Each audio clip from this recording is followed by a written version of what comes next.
So we bring down the cost of maintenance to about 60 to 70%. We control emission, because once the loco is moved on gas, we are not going to have any carbon emission.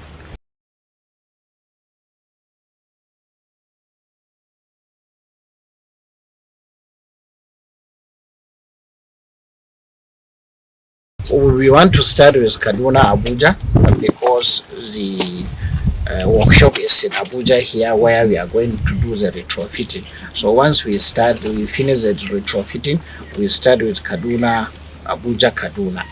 Then thereafter, we continue with all the remaining corridors